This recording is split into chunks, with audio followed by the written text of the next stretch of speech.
Bonjour à tous. Bonjour. Bienvenue sur ce nouvel épisode de notre podcast où on étudie l'Évangile et surtout le livre de Mormon, à travers du livre de Mormon. Cette semaine, donc, on a un thème assez spécial que je trouve qui est bien intéressant. C'est si j'ai de la famille ou des amis qui sont moins actifs, jusqu'où puis-je aller pour les ramener? Et donc voilà, on se base sur les chapitres dans le livre de Mormon, dans Mosiah 25 à 28. Et en fait, c'est des chapitres qui sont vraiment trop beaux. Enfin, il y a plein de choses qui se passent dedans. Et notamment, une des choses qui se passe, c'est l'histoire de conversion de Alma le Jeune. Donc on va un petit peu parler de ça avec des écritures et avec voilà, avec un petit peu. Ouais, en fait, il faut savoir que Alma le Jeune, c'est le fils de Alma. On en a parlé il y a 2 épisodes, il me semble. Alma était un des prêtres, un des faux prêtres du roi Noé, qui a prêché énormément de choses qui étaient mauvaises, qui n'étaient pas du tout vraies. Et lorsqu'Abinadi leur a parlé et leur a dit il faut que vous vous remettiez bien comme il faut, Alma a dit d'accord, il a raison. Je me suis trompée toute ma vie, il s'est repenti et bam, il a été un des meilleurs enseignants qu'on connaît dans les Écritures, enfin dans le livre de Mormon. J'aime énormément le parcours d'Alma. Et Alma le Jeune qui est le fils de Alma l'Ancien, c'est littéralement comme il est connu dans le guide des Écritures. Il n'était pas du tout d'accord avec ce que son père enseignait et il a fait quelque chose de très mauvais. Il allait chez les gens qui croyaient et il les persécutait avec les fils du roi Mosiah, qui est donc le enfant du roi Benjamin qu'on a vu il y a quelques épisodes. Donc voilà, là c'est en train de tout se réunir. Et on voit que donc les fils de Mosiah et Alma le Jeune étaient vraiment ils persécutaient les gens, ils ont amené énormément à ne plus croire en Dieu, ils ont fait beaucoup de dommages et c'est pour ça en fait on a voulu parler du thème que Isa a évoqué avec ces quelques versets, parce que on a trouvé que Alma l'Ancien a fait quelque chose de très très intéressant et il a super bien fait, je pense. Et en fait, justement, lorsque un jour, lorsqu'ils étaient en train d'aller persécuter des personnes, il y a un ange qui leur est apparu et qui leur a dit d'arrêter toutes ces choses. Et donc, on peut lire dans Mosiah 27, le verset 14. L'ange, il leur dit: voici, le Seigneur a entendu les prières de son peuple et aussi les prières de son serviteur Alma, qui est ton père, car il a prié avec beaucoup de foi à ton sujet avant que tu sois amené à la connaissance de la vérité. C'est pourquoi c'est dans ce but que je suis venu te convaincre du pouvoir et de l'autorité de Dieu, afin que les prières de ses serviteurs soient exaucées selon leur foi.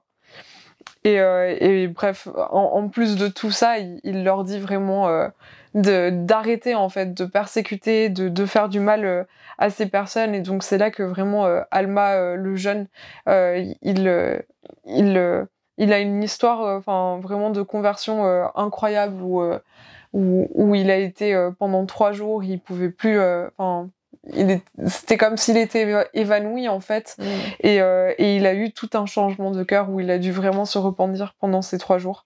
Donc vraiment incroyable. Mais j'aime trop ce verset parce que en fait justement avec notre question, qu'est-ce qu'on peut faire? J'ai bien aimé ce que ça dit d'Alma le père, enfin Alma l'Ancien, c'est qu'il a beaucoup prié pour son fils. Il a prié avec beaucoup de foi pour que en fait Alma le Jeune puisse être amené à la connaissance et puisse arrêter en fait de persécuter au moins toutes ces personnes et d'être autant méchant en fait avec ces personnes. Et en relation avec ça, il y a une citation de M. Russell Ballard qui justement répond à cette question. Tu veux la lire, Jada? Ouais. Il dit « Je vous en prie, ne leur prêchez pas. Les membres de votre famille ou vos amis connaissent déjà les enseignements de l'Église. Ils n'ont pas besoin d'une autre leçon de morale.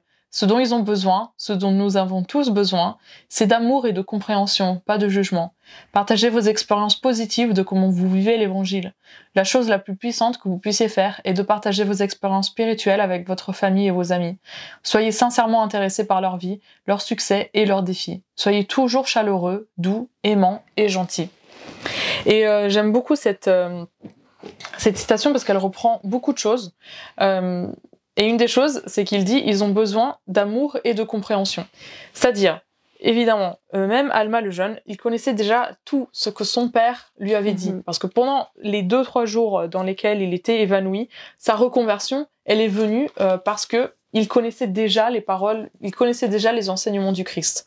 Donc les personnes qui sont moins actives, elles connaissent déjà les choses, elles connaissent déjà tout ce qu'on peut leur dire. Ce dont elles ont besoin, c'est d'amour et de compréhension. Et ce que j'aime beaucoup dans l'histoire d'Alma l'Ancien et d'Alma le Jeune, c'est que Alma l'Ancien, en fait, il a vécu pas exactement, mais presque la même chose que Alma le Jeune. Il connaissait les paroles de Dieu, mais il s'est fait prendre par le roi Noé et par ses enseignements, et il a dit j'abandonne tout et puis je fais un petit peu comme je veux. Et Alma le Jeune, en fait, il a fait la même chose, parce qu'il s'est laissé prendre par les gens qui disaient n'importe quoi, et il a dit bah ouais, je vais faire comme eux, et du coup je vais persécuter.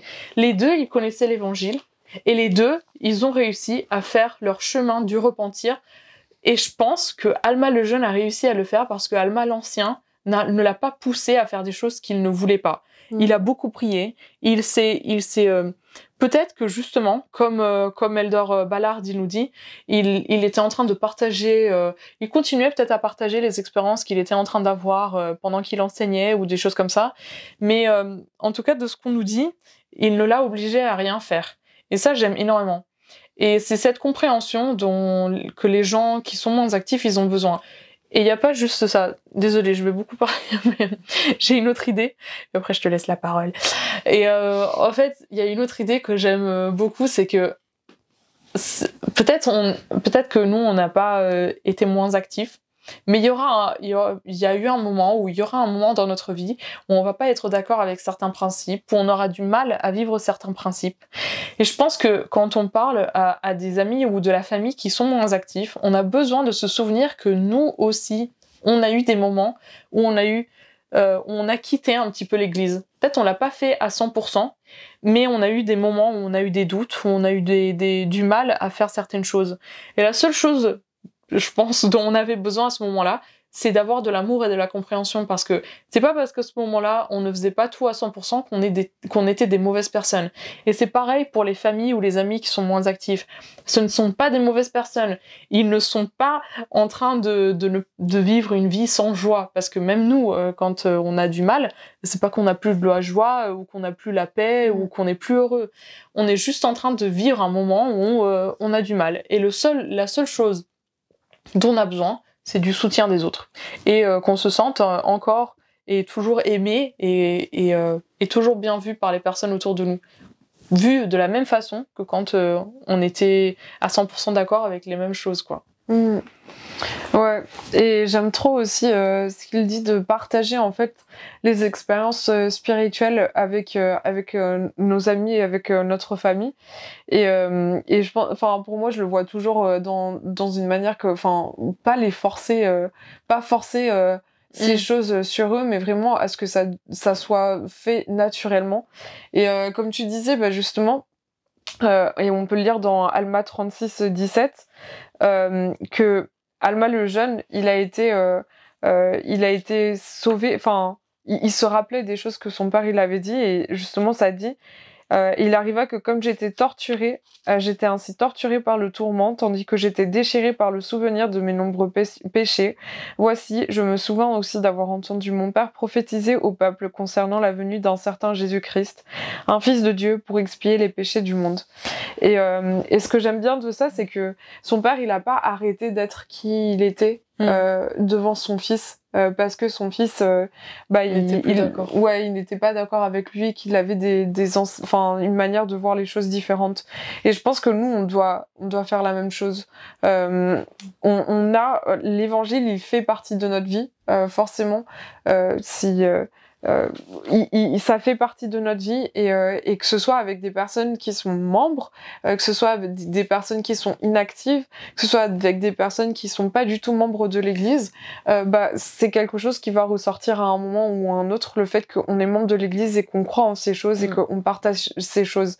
Et je pense que faut qu'on le fasse ressortir le plus naturellement possible, pour que après, si jamais un jour ces personnes elles ont besoin, ou elles sont comme Alma dans une situation très mauvaise où il avait vraiment beaucoup de mal et de souffrance, peut-être qu'elles se rappelleront de ces choses qu'on leur a dit, qui ont pu nous aider à nous et qui peuvent les aider eux aussi, sans que ça soit quelque chose qui est forcé sur eux ou sans que ça soit tous les dimanches, ah mais pourquoi t'es pas à l'église, un truc du genre je pense que vraiment ça doit se faire naturellement et comme on a dit que ce soit le fait avec le plus d'amour possible parce qu'au final c'est ça qui compte. Exactement.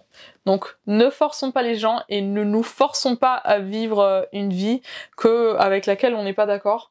Tout simplement faisons preuve d'amour et faisons preuve de patience et de tranquillité, parce que les personnes qui ne sont plus actives ne sont pas des mauvaises personnes, ça reste nos êtres chers, ça reste nos êtres aimés, et ils le seront toujours. Et on doit pas changer d'opinion sur eux juste parce que juste parce qu'ils ne croient plus en la même chose que nous. Et je pense que c'est très important, c'est plus facile à dire qu'à faire. Mais en tout cas, je pense qu'on peut s'inviter à faire ça, à avoir la paix dans notre cœur et à accepter les décisions des autres. Donc voilà, c'était le petit épisode pour aujourd'hui. On espère que vous avez aimé, que vous avez pu apprendre des choses. N'hésitez pas à nous mettre dans les commentaires ce que vous pensez par rapport à cette question. Si vous avez des expériences que vous avez vécues par rapport à ça ou quoi que ce soit, n'hésitez pas à nous les mettre dans les commentaires. Et on vous dit à la prochaine. À bientôt.